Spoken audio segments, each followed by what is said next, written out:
Good Nerve Shabbos, Parshas Nasai.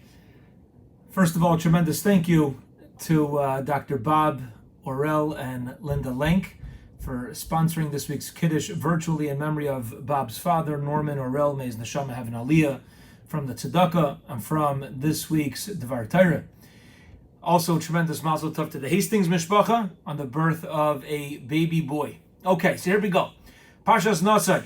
In this week's parsha, we have the mitzvah of Saita, okay, where we know if you have a woman who secluded herself with another man, she's suspected of being unfaithful.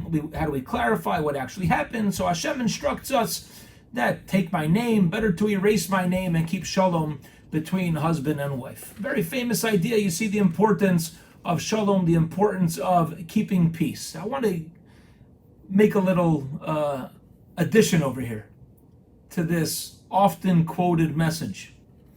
There's a story told over about the famous Chayza of Lublin, one of the very first and greatest Hasidic masters. There was a Yid in Lublin who is what we would call a misnagid, and when Hasidic Jewry was just starting, there were those who were against the Hasidic path of Avodas Hashem, of service of Hashem. And this Jew who was against Hasidus would constantly drive all of the Hasidim Meshuggah, and the Chayza himself, he would drive him crazy about all these rebbeisha things.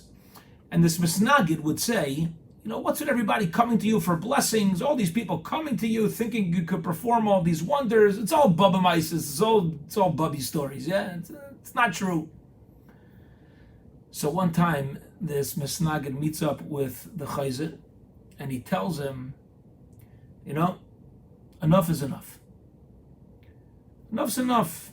It's about time people know who you really are. You're fooling everybody. Get up and show everybody this Shabbos. Tell everybody. Tell all your followers you're really not worthy of leading them. You have to just be honest. So the Chayza says, you're right, I'm going to do that. You're right. It's a good idea. So that Shabbos, the Chayza gets up and he says, you should know I'm not all everybody's making me out to be. You think I'm a big tzaddik, I'm a wonderful person. It's really not true. I'm really not worthy of being your Rebbe.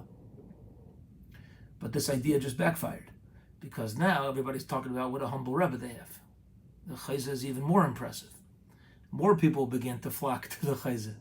So this Misnagid is furious. His plan is backfiring. So the next time they meet up, he says to the Chayza, he says, listen, next Shabbos, get up in shul and tell everybody you're the biggest tzaddik ever.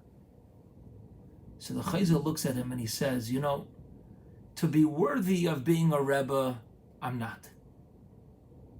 But a liar, to go ahead and say I'm a tzaddik, I'm also not.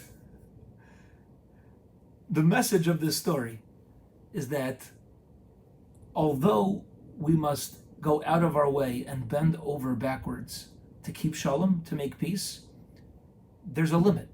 It's only up till a certain point, and that point is when emes starts to be trampled upon. We can work to make peace, but not if it tramples emes. The pasuk in Zechariah tells us, "Ha'emes v'hasholah v'yahovu." Emes v'hasholah. There needs to be truth, and then you can have peace. Notice the order: truth before peace. Yes, peace is incredibly important in shalom bayis, but we always have to make sure the peace that we're trying to keep is consistent with the emes, with the truth that exists in this world.